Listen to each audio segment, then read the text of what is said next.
Hello, and welcome back to English Real Talks. Hi, everyone. We are so happy you chose to join us today. I'm Jessica, and I'm the professor. On this channel, we focus on helping you speak and understand real, everyday English. That's right. Please, if you find our lessons useful, remember to subscribe and click the like button. It truly helps our channel reach more learners. Yes, thank you so much. Today, we are going to dive into a topic that touches everyone's life: how to talk about routines. Absolutely. We will explore the simple actions we repeat every day, every week, the things that make up our daily rhythm and habits. So, Professor, it feels like a very energetic day outside today, doesn't it? Oh, it really does, Jessica. The sky is bright blue and there's a lovely, gentle breeze. I find days like this truly inspiring. Me too. Did you come to the studio using public transport today? Yes, I took the train. The ride was actually very relaxing. I spent the time listening to an audiobook on my headphones. That sounds very productive. I drove here today. I often use the drive to practice my singing when I'm alone in the car. What kind of music do you sing along to? I usually listen to classical music, actually. I find the melodies are great for practicing my vocal warm-ups. Interesting. I like classical music too, but in the late afternoons, I sometimes listen to science podcasts. Science podcasts? That sounds very deep and complex for the end of the day. I know, but I enjoy learning new facts about the universe. It helps me wind down my mind. That's a very intellectual habit. Perhaps I should try replacing my evening social media scroll with something similar. Perhaps. So, what is on your agenda for after we finish recording this episode? After this, I think I will visit the local art gallery.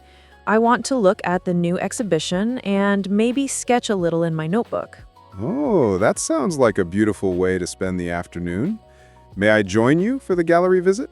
Of course you may, Professor. You are always welcome to join my excursions. Excellent. Now I have something wonderful to look forward to when we finish here. Okay, we have a wonderful, practical topic for our viewers today. We do. We are going to talk about habits and routines. Habits like your habit of inviting people to the art gallery, but also other, perhaps more universal habits. So, Professor, let's start with the basics. What exactly is a habit in simple English? A habit is an action or behavior that you perform repeatedly, and often without making a conscious decision. It becomes almost automatic. Like turning on a light switch when you enter a room? Not exactly like a machine, but the action requires very little thought. For example, I always drink a cup of warm water immediately after I wake up. I don't stop and think, should I drink water now? I simply reach for it. I understand. It's an established part of your routine. My habit is that I always make sure my phone is charging on the bedside table before I close my eyes. That's a very practical and responsible habit, Jessica. I should try to adopt that one. You should. It prevents morning panic. Okay, let's focus on morning routines first. What is the very first thing you do when you start your day? The very first thing, I definitely groan loudly before I move an inch. Very honest, Jessica. After the groaning? Okay. After I groan and open my eyes, I always do a few gentle stretches in bed for about a minute. Oh, I do that too. I try to touch my toes a few times and rotate my ankles. Same. But my physiotherapist says that checking my email immediately after is a bad habit. The stress of work messages before you are fully awake is not good for your blood pressure. Your physiotherapist is likely correct. The morning is better suited to calmness. What is a good morning habit you maintain? A good one? Well, I always make sure my office desk is completely cleared and organized before I leave the house. Really? I sometimes clear my desk, but I often leave papers until the next morning. Sometimes I am running behind schedule. For me, it creates a sense of control. A tidy workspace sets the tone for a tidy mind. That's an insightful habit. What about your first meal of the day? Do you have any consistent habits for breakfast? My breakfast habit is very consistent. I usually eat oatmeal with berries, and I always drink orange juice, never coffee. The same meal every morning? Almost every day. I enjoy it. It's fast, healthy, and comforting. What do you eat for your breakfast? My breakfast menu varies. Sometimes I eat a whole wheat bagel with cream cheese. Sometimes I eat an egg. But I always drink coffee. I find it absolutely necessary to start my work. How many cups of coffee are we talking about every day? Ooh, that's a direct question. I generally drink 3, perhaps 4 small cups. Generally or always? Okay, always. It is a definite habit, and I suspect it's not the healthiest one. It is your habit, Professor, not mine. Now, how do you travel to your workplace? What is your usual habit for the commute? I usually ride my bicycle to work. My route takes me through a very green, quiet park. That's a truly wonderful habit. Cycling is great for the environment and great for your health. Yes, it is. What about you? How do you get to work most days? I usually take the subway, but on Tuesdays, I often drive my car. Why specifically on Tuesdays? Because after work on Tuesday, I often go directly to the hardware store for house repair materials. It's much easier with the car to transport things. Ah, that makes perfect sense. So that's a weekly routine. Exactly. Let's move to work habits. What is something you always make sure to do at your job? At work, I always spend the first 15 minutes checking my calendar and setting reminders. I establish my priority tasks for the day first. That is very proactive and organized. I sometimes make a mental list, but I often forget 1 or 2 minor tasks. That is not a particularly helpful habit, Jessica. I know. Another slightly detrimental work habit is that I often interrupt people when they are speaking in meetings. Jessica, why do you interrupt? I think of what I want to say and I get impatient. Then I forget to wait my turn to speak. You need a new habit. Try pausing for 3 seconds before you speak. Just 3 seconds. 3 seconds? That feels like an eternity. I will try. Now, let's talk about evening habits. What do you do once you are finished with work for the day?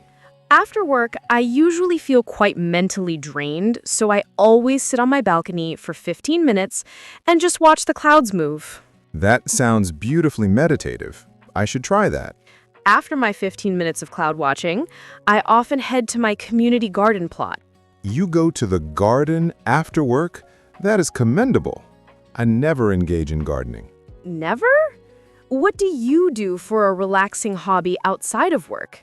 My primary relaxing activity is walking the dog in the park, walking to the corner store, walking around my kitchen. That is not a structured hobby, Professor. I know. It's a missed opportunity, a bad habit perhaps. I need to find a new hobby.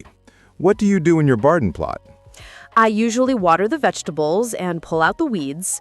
Sometimes I plant new herbs. Then I go home and prepare dinner. You prepare dinner every single evening. I rarely cook. I usually pick up takeout food. Every day? No, not every day. Maybe 4 times a week. Is that considered a bad habit? It is an expensive habit, and frequently the portion sizes are too large. Cooking at home allows for more control. You have a point, but cooking for only one person can sometimes feel a bit unmotivated. I understand. I sometimes cook a huge meal on a Sunday and then eat the leftovers for 3 days. That is an incredibly efficient habit. Okay, after you finish eating dinner, what are your habits? After dinner, I usually wipe down the kitchen counters and the stove. I cannot tolerate a sticky surface in the morning. I have a completely different habit. I often leave the dinner pots soaking in the sink. I clean them first thing the next morning. Professor, that is an unsanitary habit. I know, but it's the habit I have developed. After the kitchen, what do you do? I usually wind down. I often work on a small, difficult jigsaw puzzle or paint a small picture. What kind of puzzles do you like to do? I usually work on landscape puzzles. I enjoy the complexity of the sky and the trees. What do you do to relax? I often watch educational nature documentaries. I love documentaries about deep-sea creatures, but sometimes I watch a drama series on a streaming service. That sounds like interesting viewing. Do you have any habits immediately before you go to sleep? Yes, I have a very specific pre-sleep routine. I always drink a small glass of milk, of course. Then I write 3 things I am grateful for in a journal. That's a beautiful habit. Gratitude is an excellent way to prepare for sleep. I also like to read before I fall asleep. What do you read? I usually read classic literature, perhaps something by Jane Austen, but sometimes I check my social media feed while I'm already in bed. It is a definite bad habit. Yes, the blue light from the screen is known to disrupt sleep cycles. We both share this poor habit. We really must change it. Let's promise each other. No mobile devices in the bedroom after 10 p.m. Okay, I promise. For tonight. Only tonight. Let's talk about weekend habits. Do your routines shift on the weekend? Oh, absolutely. My weekend habits are a completely different schedule. On Saturday morning, I always allow myself a slow, unhurried wake-up. What time do you consider unhurried? Sometimes 9:30 a.m., sometimes 10 a.m. It's a wonderful luxury. I wake up at 7 a.m., even on Saturdays and Sundays. It's simply the time my internal clock sets. It is a strong habit. 7 a.m. on a Saturday. That is far too early for me. It's normal for me. Then I have a very calm morning. I listen to the radio and prepare a large, detailed breakfast. That sounds quite civilized. On Saturday, I usually meet my neighbor for a game of chess in the park cafe. That sounds like a stimulating activity. Where do you play? We often go to a small outdoor cafe near the river. Their iced tea is very good. Do you do any physical activities on the weekend? Sometimes I go for a long hike in the nearby hills, but not every weekend. That's great exercise. See, you do engage in some sports. Yes, but only when the weather is perfect. What do you do on Sunday? Sunday is my preparation day. I always plan my meals for the upcoming week. Every Sunday. You are incredibly organized. I like to have the structure ready. I write out a grocery list, I clean out my refrigerator, and I iron my clothes for Monday. I do my meal planning when I realize I have no food, maybe once every 2 weeks. That is a habit of avoidance, I suppose. Now let's address bad habits. We all possess them. This is my preferred segment. I have a collection of minor bad habits. For example, I often procrastinate on minor household repairs. When do you typically start to fix things? When the problem becomes too annoying to ignore, or when I have a visitor coming over. I see.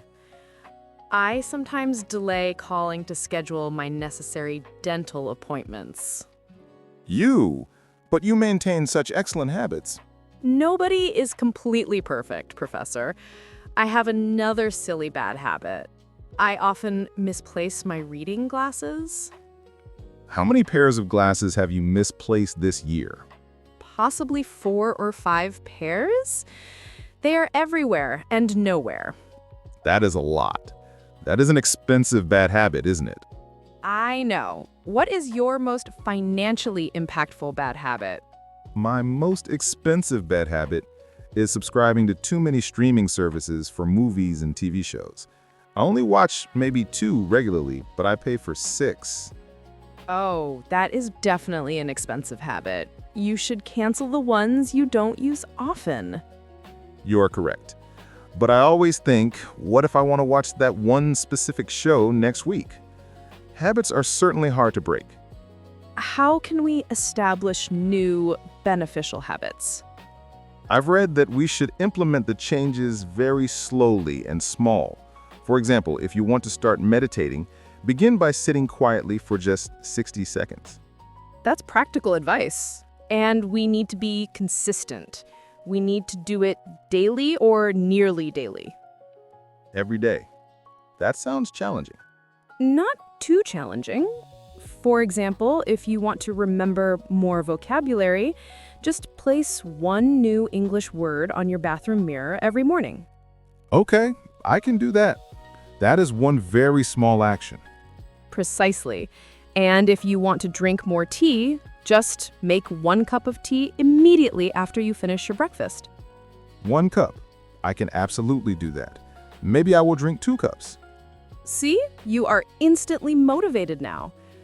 What new positive habit do you personally want to start? I want to start the habit of stretching my back for 5 minutes every afternoon. I usually just sit at my desk all day, but my back needs movement. That is a wonderful goal. You could set a specific reminder alarm on your phone to trigger the stretch time. Yes, an alarm at 3 p.m. That is simple. What new habit do you want to implement, Jessica? I want to start the habit of writing a short story once a week. I usually think about stories, but I rarely write them down. That is a highly creative and enriching habit. Writing will be great for your concentration. I think so too. What about very old habits? Do you have habits from when you were a child? Oh, yes. I always check under the bed before I go to sleep. I don't know why. I did it when I was a boy, and I still do it now. That is a deep-seated, very old habit. I have one that is similar. I always wear socks of 2 different colors on my feet. Really?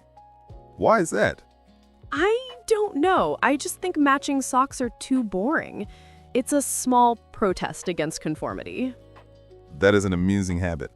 My elderly aunt has a habit of folding all of her paper money into perfect, tiny squares. I sometimes do that too. It's a fun habit.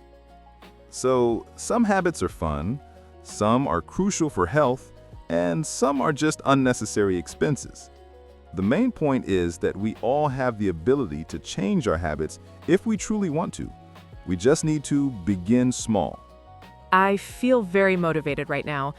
Tomorrow, I will put a new English word on my mirror, and I will only subscribe to 3 streaming services. It's a deal. Let's follow up on our new habits when we record our next episode. Perfect. So viewers, you can see everyone from students to professors has a range of habits. Discussing them in English is quite simple. That was a very comprehensive conversation about routines, Jessica. We naturally used many incredibly useful English words and phrases. We did. I think it would be helpful to revisit some of these key terms to help our friends solidify their understanding. Excellent idea. Let's do a short vocabulary and usage review right now. What should we start with? Well, we mentioned the central term habit many times, but let's define it clearly once more. A habit is a recurring behavior that you perform regularly and frequently without conscious direction. You just execute the action. For example, Jessica, what is a simple habit for you? My habit is that I always drink orange juice for breakfast. I don't debate the choice every morning. I simply do it.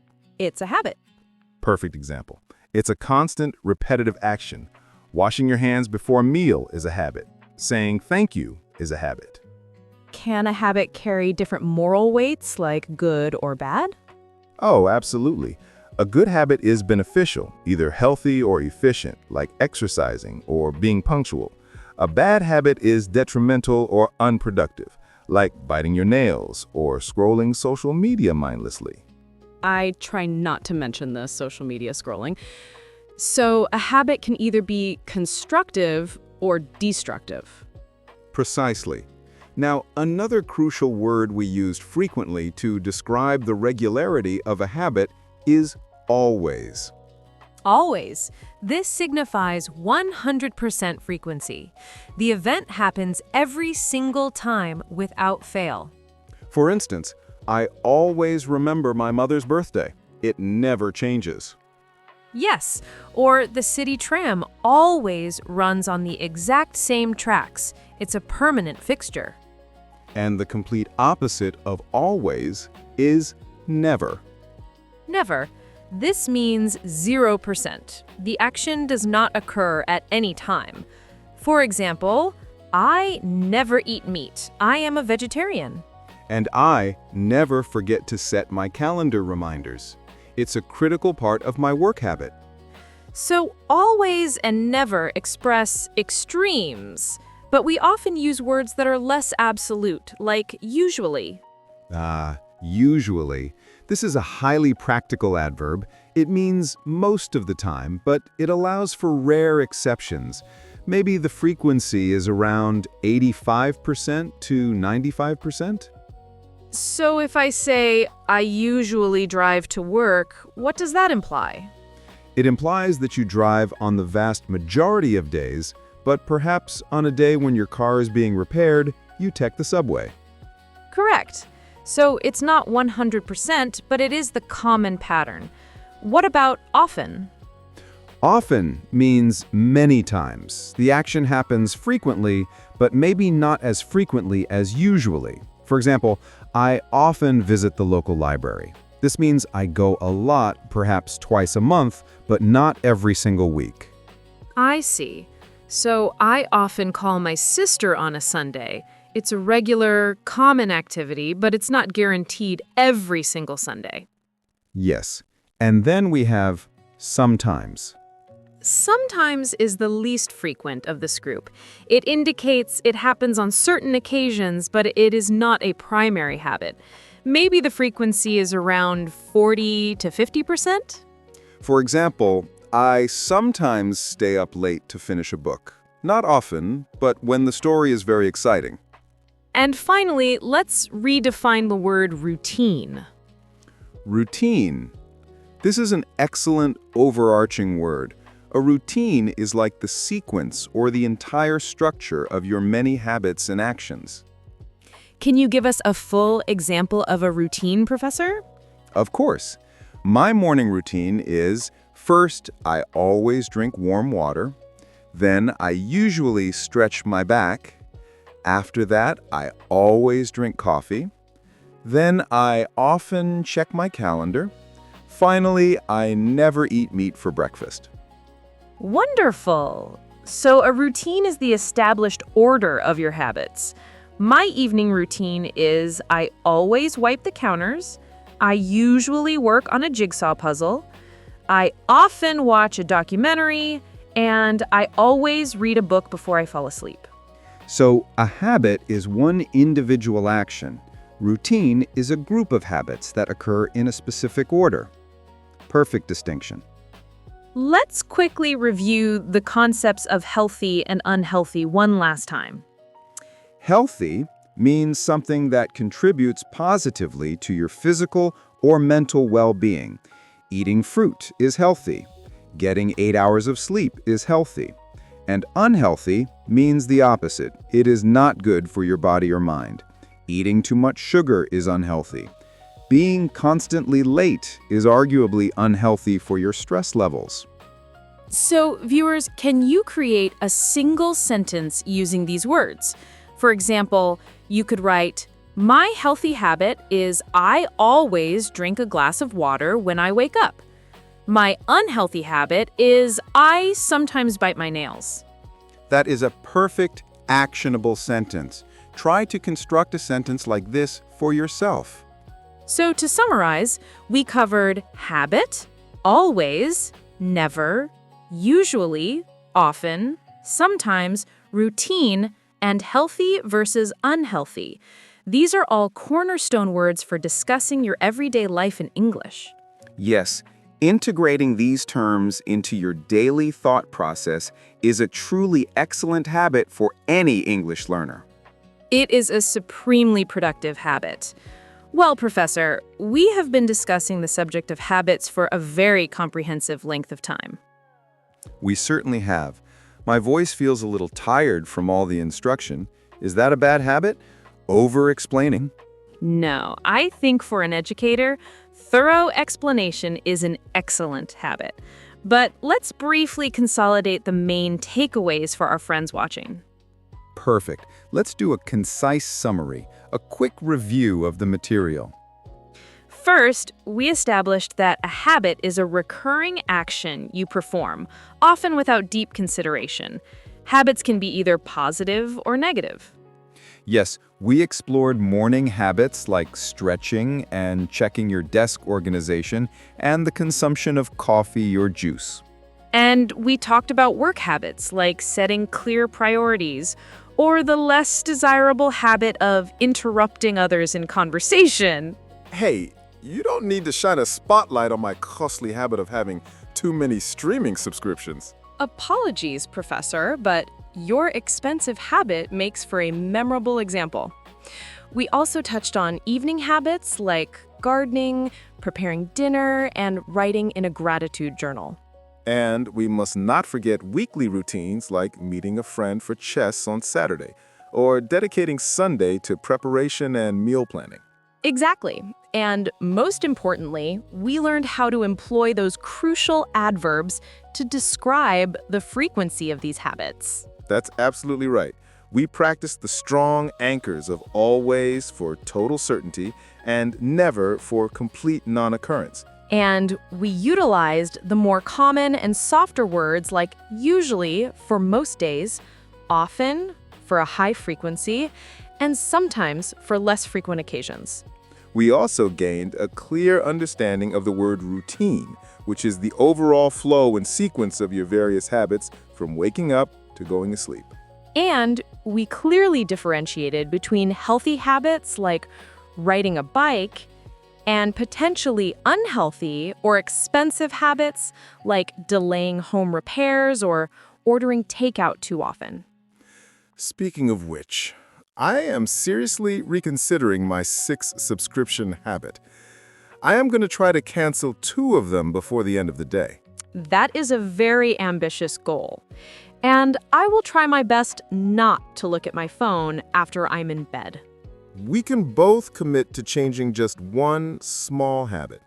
And that's the central, most important lesson for everyone. You possess the power to modify your habits. You should start with a single, small, and simple thing. Do not attempt to overhaul your entire life tomorrow. That leads to easy failure. Just initiate one small action, like placing that single new vocabulary word on your mirror, or stretching your back for 5 minutes in the afternoon, or writing one thought in a journal. Small, continuous steps are the most proven and best way to successfully build any new positive habit. So now the ball is in your court. It is your opportunity to speak and practice. We are eager to receive your response. Yes, we have our most important part for your practical English practice, the question of the day. Today's question is, what is one good habit you currently have, and what is one bad habit you would like to change? Please take a moment and write your answer clearly in the comment section below. It is excellent practical writing practice for your English. For example, you could write, "My good habit is I always write down 3 things I am grateful for. My bad habit is I often leave dirty dishes in the sink." Or you could write, "My good habit is I usually eat healthy vegetables for dinner. My bad habit is I never remember to make my bed." Any coherent answer is a valuable answer. We are here as a community to learn and grow together, not to judge perfection. We truly do read every single comment you leave. We love to read your honest answers and see the progress you're making in your fluency. It makes us incredibly happy to be a small part of your learning journey with English Real Talks. So please, just take a minute and share your sentence with us. Tell us about the habits that define your life. And while you are down there in the comments, if this video was helpful to you, please give it a friendly like. That simple click helps other English learners to easily discover our lessons. And naturally, if you have not yet subscribed to our channel, English Real Talks, please click the subscribe button now. We create engaging, practical lessons every week to assist you in your practice. Thank you so much for investing your valuable time with us today. You are all focused and wonderful students. Keep up your diligent practice, keep learning new things, and always remember to be patient and kind to yourself when you are mastering a new language. Yes, learning English is truly a marathon, not a frantic sprint. It is fundamentally about constructing a constant, unbreakable habit of practice. Beautifully and profoundly stated, Professor. We will see you next time for another English Real Talks lesson.